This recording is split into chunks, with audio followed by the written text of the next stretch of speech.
अस्सलाम वालेकुम दोस्तों। तो आइए आज आप लोगों को ताजमहल की ज़ियारत कराता हूँ।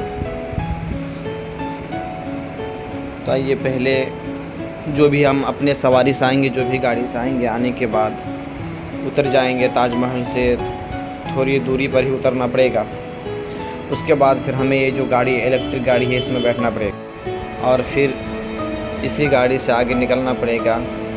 और ये रास्ते में इतना खूबसूरत नज़ारा है, देख सकते हैं आप। ये गाड़ी भी बहुत खूबसूरत और स्टैंडर्ड है, बहुत फास्ट चलती है। तकरीबन एक गाड़ी में एक सीट में 3 लोग बैठेंगे, मोटे मोटे लोग। तो ये गाड़ी में 4 सीट ऐसी लगी हुई है, ड्राइवर की सीट लगा के 5 सीट है। और ये हमारे टीम के लोग हैं।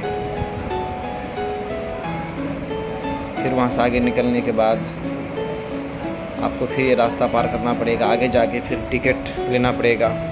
टिकट है, चेक इन है।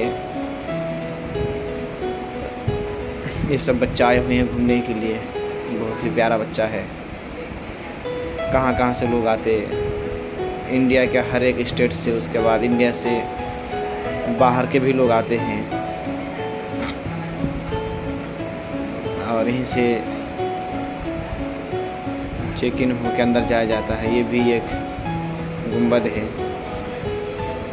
और ये रही जहाँ पे चेक इन हो रही है। यहाँ पे चेक इन होने के बाद फिर अंदर लेते हैं। और याद रहे, जब भी आप लोगों को आना होगा, जेब में कोई भी चीज़ ना रहे, ना ही नाखून तराश रहे, नाखून काटने वाला, ना ही कोई चाकू रहे, और ना ही कोई खाने पीने की चीज़ रहे। पानी का बाटल तो उसकी इजाज़त दे देगा, परमिशन दे देगा, लेकिन खाने की कोई चीज़ की इजाज़त नहीं देता, वो सब रख लेता है। फिर वहाँ से आगे निकलेंगे तो आपको ये सब देखने को मिलेगा।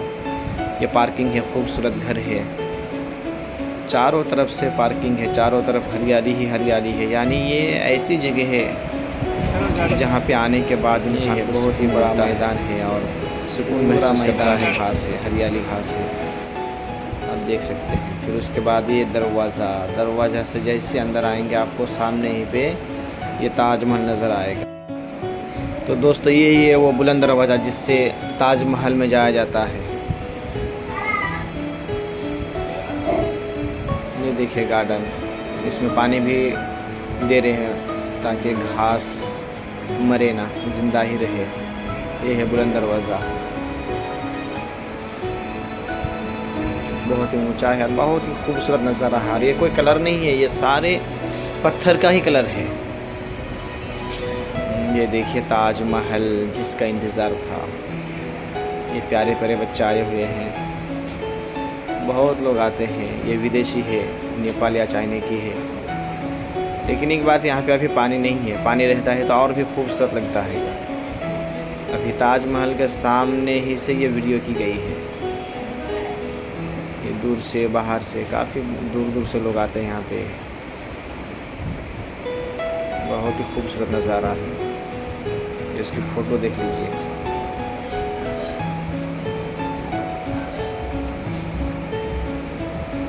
ये है गार्डन,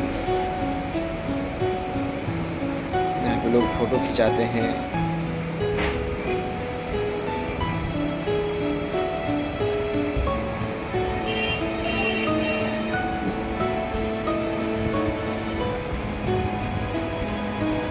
पेड़ को ऐसे कटिंग अच्छे खूबसूरत बना के रखते हैं यहाँ पे एकदम। अगर कभी कोई गया नहीं दोस्तों तो जाके देखिए, देखने की चीज़ है ये, देखने की जगह है। बहुत ही अच्छा लग रहा है यहाँ पे जाने के बाद। और ये स्टेशन से ज़्यादा दूरी पर भी नहीं है, स्टेशन से तकरीबन 4-5 किलोमीटर की दूरी पर ही है ये गार्डन। देखिए क्या क्या नक्शा बनाया है। और ये है ताजमहल, ये साइड से है। यानी ताजमहल को ऐसा बनाया गया है कि आप जिधर से ही देखेंगे उधर से ऐसा लगेगा कि यही सामने वाला हिस्सा है। हालांकि ये ताजमहल का बाएं साइड का हिस्सा है।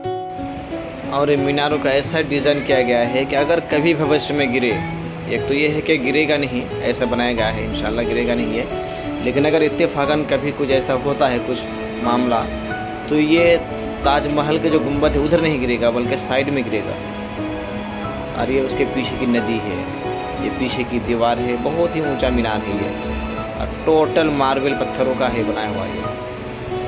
ठंडा रहता है। इतनी धूप में, बहुत ही गर्मी के मौसम में, गर्मी के वक्त में गया था यहाँ पे, लेकिन उसके बावजूद भी जब इसको हाथ लगाते इतना एकदम पूरा ठंड रहते। लोग इसको छू के देखते, महसूस करते हैं, क्योंकि गर्मियों में ठंडी चीज़ को छूने में अच्छा लगता है। और ये ताजमहल का राइट साइड में जो घर है, ये भी एक ताजमहल के गुंबद का कॉपी है। इस तरह का महल ताजमहल का राइट साइड में भी है और लेफ़्ट में भी है, दोनों साइड में है। और ये है ताजमहल का आजू बाजू का हिस्सा जिसमें लोग बैठते हैं। अब काफ़ी बात, इतना घूमेंगे तो थक ही जाएंगे। बहुत बड़ी जगह में है ये, आप देख सकते हैं, आप इससे महसूस कर सकते हैं। तो ठीक है दोस्तों, अगर आप लोगों को अच्छा लगा है तो वीडियो को लाइक शेयर कर दीजिए। फिर मिलेंगे। अस्सलाम वालेकुम, खुदा हाफिज़।